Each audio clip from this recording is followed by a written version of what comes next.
qu'au-delà de cette situation, la justice est confrontée à des réformes prises à la va-vite, sans aucun recul, sans aucune concertation la plupart du temps, qui sont mises en application de manière désordonnée et brutale. Et c'est catastrophique. La situation de l'institution est très préoccupante. Malgré tout, il y a encore de jeunes avocats qui y croient. C'est une profession qui est attractive parce que je crois que l'image, on ne peut que s'en féliciter, je crois que l'image de la profession reste positive. Les gens ont la situation d'embrasser, comme je l'ai dit, un métier qui n'est pas un métier comme les autres, de jouer un rôle important dans la société. Et donc il y a encore des vocations et c'est tant mieux. Mais c'est vrai que cette attractivité et ce prestige de la profession cachent des difficultés économiques et cachent aussi des dysfonctionnements récurrents de l'institution judiciaire. Vous l'avez dit, même pour eux qui viennent d'être formés, il faut déjà qu'ils rattrapent ce qui a été fait. Vous avez parlé notamment des choses qui ont été faites fin décembre pour début janvier. Oui, c'est ça. Ça illustre bien ce qui se passe aujourd'hui dans notre institution.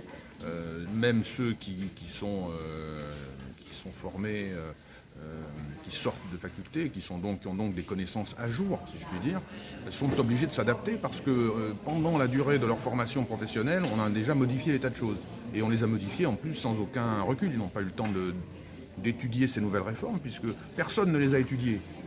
Aujourd'hui, même les magistrats ne savent pas comment il faut les mettre en œuvre.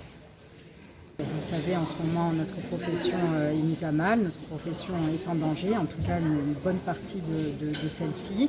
Et mon confrère l'a dit lors de l'intervention, dans une société démocratique, quand la justice va mal, quand la presse va mal, c'est le signe que la démocratie ne se porte pas bien non plus. Plusieurs jours maintenant que vous êtes en conflit, en grève, combien de temps encore ? Alors là, nous finissons la troisième semaine de conflit. Je prenais ce matin connaissance de la position du Premier ministre, ce qui m'amène à dire, sans préjuger de la position que va prendre notre représentation nationale, mais ce qui m'amène à dire que le conflit devrait se poursuivre la semaine prochaine, puisque la position du Premier ministre n'est certainement pas acceptable. Et je vous le disais, c'est une réforme contre laquelle nous sommes vraiment vent debout, parce qu'elle est mortifère, parce qu'elle va conduire à la mort économique d'une partie de la profession, parce qu'elle est extrêmement injuste pour les raisons que nous rabâchons depuis des semaines, parce que nous avons un régime autonome, parce que nous ne coûtons rien à personne, parce que nous participons très très largement à la solidarité nationale. Et derrière cette réforme, parce que ce ne sont pas des revendications de nantis, ce sont des revendications qui sont très importantes socialement pour nous et pour les personnels que nous employons dans nos cabinets, mais derrière cela, il y a un véritable problème d'accès au droit et d'accès à la justice qui va se poser, et notamment sur un territoire comme la Corse, qui est d'ores et déjà fragilisé. On a vu que même ici, il y a eu quelques difficultés pour pouvoir faire grève avec des audiences qui n'ont pas été forcément renvoyées parfois. Oui, malheureusement, alors le conflit s'était relativement bien passé, je dirais, et à Ajaccio et à Bastia.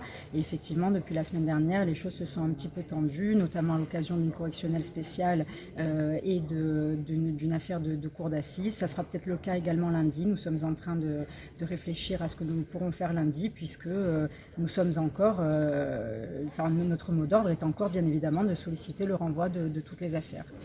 Vous dites qu'il y a une menace qui pèse sur un grand nombre de cabinets.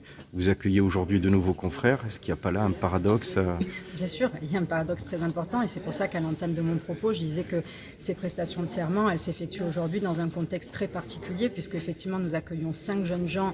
Nous sommes très contents d'accueillir au sein de notre belle profession, mais nous les accueillons à un moment où, si la réforme devait être menée à son terme, on nous prédit la disparition d'un tiers, voire de la moitié des avocats. Donc effectivement, le paradoxe, il est évident.